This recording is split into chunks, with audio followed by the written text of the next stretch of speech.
So I just wanted to share a story with you. It's a personal story about how I learned how to sing on Shabbos. Um, a few years back, I was new to Jerusalem, and one of my bros back at home in Montreal sets me up with this guy he knows, a friend of his, to come over for Shabbos. So I call the guy up, and I'm like, "Hey, bro," and he's like, "What up, bro? I hear you want to come for Shabbos." I'm like, "I'd love to come for Shabbos, yo." And he's like, "Well, we'd love to have you, but we have a certain condition that we like it when the guest sings a song for us." I'm like, "Well, I'd love to prepare a song for you. Would be my pleasure, yo." So he's like, "Okay, well, we'd love it to be prepared for us." So I go there, and he's like, "So you're gonna sing a nice song for us?" I'm like, "Sure am." So I sing the following. You make me feel so young. You make me feel like spring has sprung. And every time I see you smile, I'm such a happy individual. And then all of a sudden my bro's like, "Bro!" And I'm like, "Bro, what's the problem? I'm in the middle of singing a song, yo, for Shabbos." He's like, "Bro!" And I'm like, "Bro!" And he's like, "Bro!" And I'm like, "Bro!" And then all of a sudden out of nowhere he goes really high pitched and he was like, "Bro!" And then I was like, "Bro, I can't go that high, yo." And we have that in Canada a lot. It's called a bro down. They could go on for several minutes. Um, it's a better alternative to violence. But anyway, so I was like, "Bro, what's the problem?" And he was like, "The problem is, that wasn't a Shabbos song, yo." I'm like, "What?" He's like, "You just sang a weekday song on Shabbos." I'm like, "A weekday song?" He's like, "You gotta sing a Shabbos song on Shabbos. Weekday songs you leave to the weekday." I'm like, "Bro." He's like, "Bro." And I'm like, "Bro, I just learned my Shulchan Aruch, yo. And it didn't say nothing about singing Shabbos songs on Shabbos or weekday songs on weekday. If I want, I could sing weekday songs on Shabbos, yo." He's like, "Bro, there's something beyond the Shulchan Aruch that you should know about." I'm like, "What's beyond the Shulchan Aruch?" And he says, "Let me talk to you in the foyer. I want to have a bro to bro with you." So I'm like, "I'd love to talk in the foyer." I didn't know what a foyer was. It's like a large hall sort of thing in his home. So I go to the foyer, and he's like, "Bruh, in this house, we have something called tradition." I'm like, "Tradition?" He's like, "Yeah, bruh, we got tradition in this house. And our tradition, it dates back to Moshe Rabbeinu. And our tradition says we sing Shabbos songs on Shabbos, weekday songs we leave to the weekday. Unless you're willing to respect our tradition, we're gonna have a problem here." I'm like, "Bruh, I love respecting traditions, yo. It's my pastime, my forte." It's like, "Well, we love our tradition to be respected. Why don't you come back next week and see how well you can respect our tradition?" And I'm like, "I'd love to come back next week and respect your tradition." So I go back the next week, and he says, "So you got a nice song for us? You gonna respect our tradition?" I'm like, "It's gonna be the most respectful tradition song ever." I'm like, and he's like, "Okay, good, bro." So he's like, "What's it called?" I'm like, "It's called I Believe in the Shabbos." And he was like, "Well, that's good, because I believe in the Shabbos too." And then I was like, "Me three, yo." He's like, "Me four." I'm like, "Me five." And he's like, "Me six." And eventually I forgot what was after 182. So he kind of won that one. But anyways, it went kind of like this. I believe in the Shabbos. I believe I can touch the Shabbos. I wish the week would just go away so I can have Shabbos every day. I believe I can. And then all of a sudden my bro's like, "Bro!" I'm like, "Bro, I'm in the middle of singing beautiful, respectful Shabbos traditional song, yo." And he's like, "Bro." And I'm like, "Bro." He's like, "Bro." I'm like, "Bro." And he's like, "Bro." And I was like, what's the problem, bro? So he was like, did I just hear you say that you believe you can touch the Shabbos? So I was like, I do believe I could touch the Shabbos, yo. What's the problem? Touch the Shabbos my whole life. He's like, you can't touch the Shabbos. I'm like, why can't I touch the Shabbos? He's like, Shabbos, it's not something you touch, it's something you feel. And I was like, well, how do you feel without touching, yo? He's like, no, bro, you got it all wrong, yo. Shabbos, you feel from the ins, not the outs. You gotta feel it in your heart, in your blood, in your bones, in your soul, not in your hands, yo.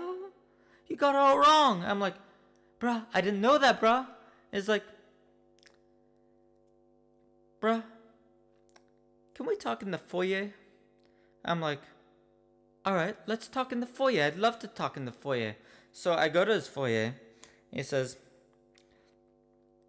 bro, we're having a problem here. We have something called expectations in this house. And you're not meeting up to our expectations, if you know what I'm saying, bruh. I'm like, bruh, you don't want to go there. And he's like, I think we do want to go there. I'm like, you shouldn't go there. He's like, key is in the ignition. We're in the middle of going there, yo. I'm like, don't go there. You're not there yet. Don't go there. Go back. He's like, we have just arrived at the destination and we are there.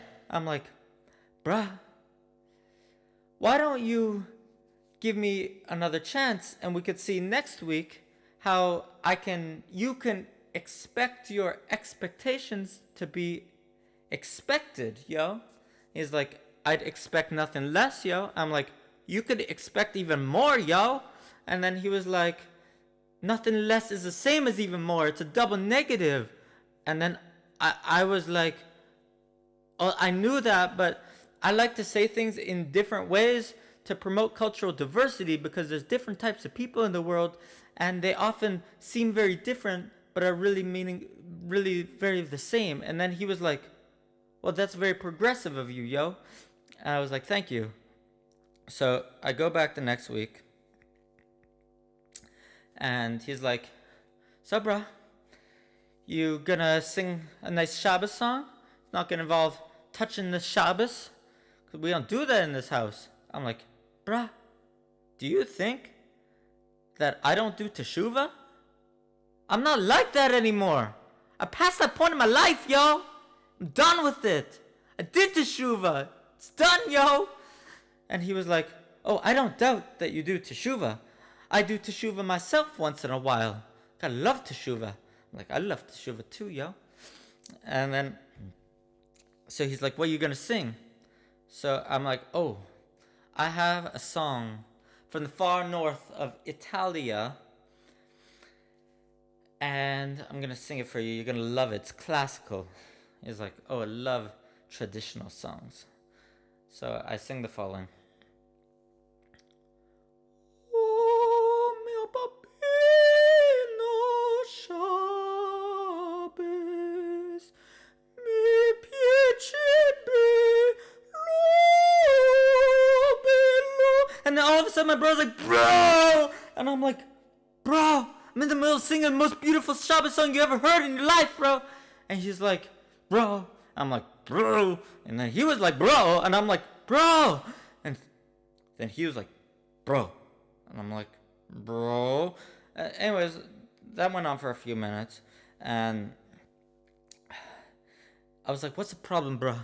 He's like, the problem is I don't understand what those words mean. So I was like, well, I don't either. So what's the issue, yo? So he said, well, if I don't understand what they mean, and you don't understand what they mean, how do either of us know if you're actually talking about touching the Shabbos again? And I was like, that's a valid argument, bruh. And he was like, well, why would I make an argument if it wasn't a valid argument? So I didn't know what to say. So he's like, bruh, I think we should talk in the foyer again. I'm like, I'd love to talk in your foyer. So we go to the foyer, and he was like, bruh, do you know much about investment? So I was like, I didn't know anything about investment actually. But I was like, of course, man. I know a lot about investment. They call me an investment expert. Actually, that's a bit condescending to call me an expert. I'm more than an expert. I'm an investment master, investing my whole life, yo. Got my GICs, RRSPs, student savings funds, yeah. I got NASDAQ went up 500 points, I heard last week. And I got Dow Jones in the house. And he was like, well, it seems like you know your investments, so you shouldn't have any issue understanding the following scenario. I'm like, I love scenarios. He's like, look, I invested $100 and I walked out with 10. What would you do in that case? So I didn't know where he was going. So he's like, no, don't answer. I'll answer for you. I'm like, thank you. It saved me some lip work, yo. So he said, well, to me, that's called a bad investment. And what we do with bad investments is we invest our money elsewhere. We get a different investment broker. So to me, it seems like if I were to invest in 3 cholents already, and I didn't walk out with one good Shabbos song, it seems to me that's a bad investment, and maybe we should be investing our cholent elsewhere.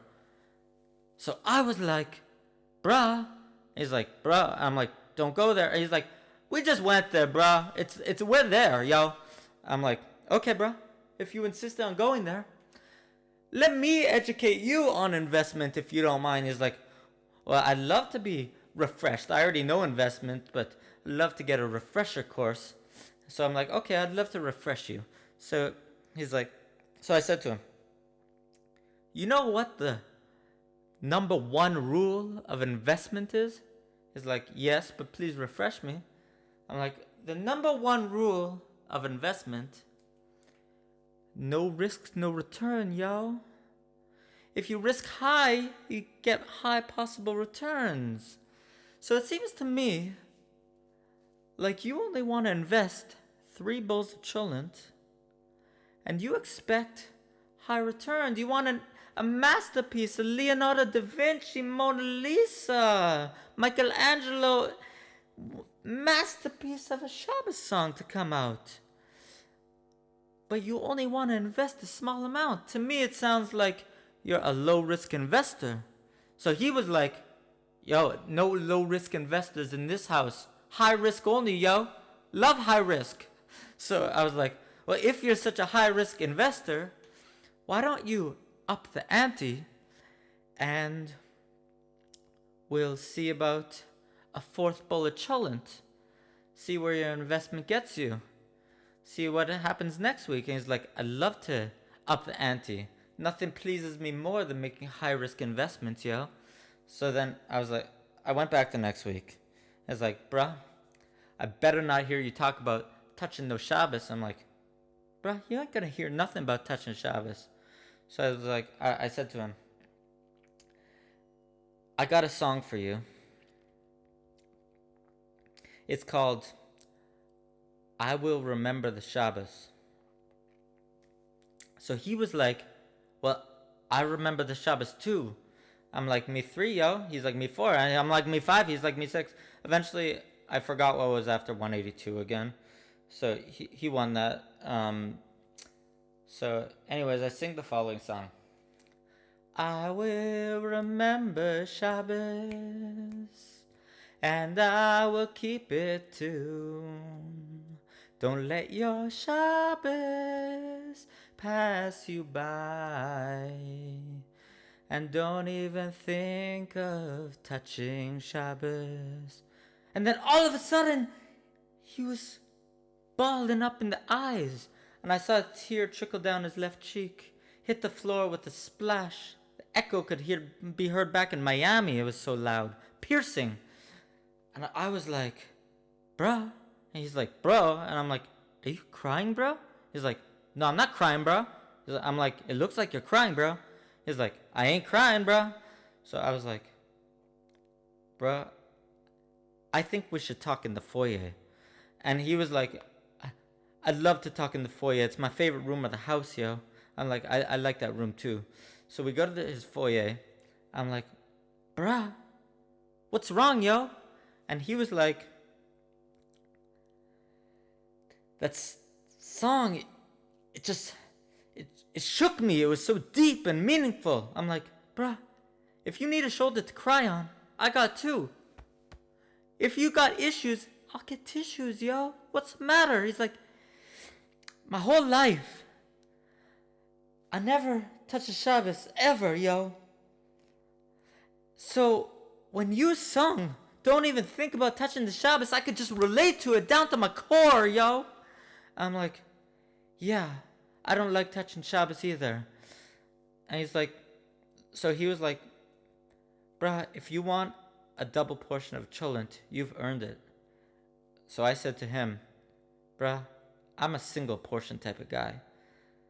I couldn't live with myself if some child in Africa went hungry because I got a second portion. So then he was like, that's very progressive. I appreciate that. I'm like, thank you. Anyways, that's kind of the story of how I learned how to sing for Shabbos. And since then, they've actually come out with like these special books. They're called Zmiros books. One of them is right here. And it actually says the guy's name on the cover, so that you know it has a pre-approved set of songs by your bro. And when people get married, they put their name on it, and it's like these are defined as like kosher songs, so you don't have to risk making your bro upset. And that was actually the origin of Zmir songs. I actually spoke to the Grand Rabbi, and he said that a lot of people were in this very same situation, so that's why they came out with Zmiros books. Anyways, I really hope that you guys can enjoy to learn how to sing on Shabbos too. It's a great joy. It's added a lot to my life, and I really hope it can add a lot to your life too. So anyways, thank you. Peace out.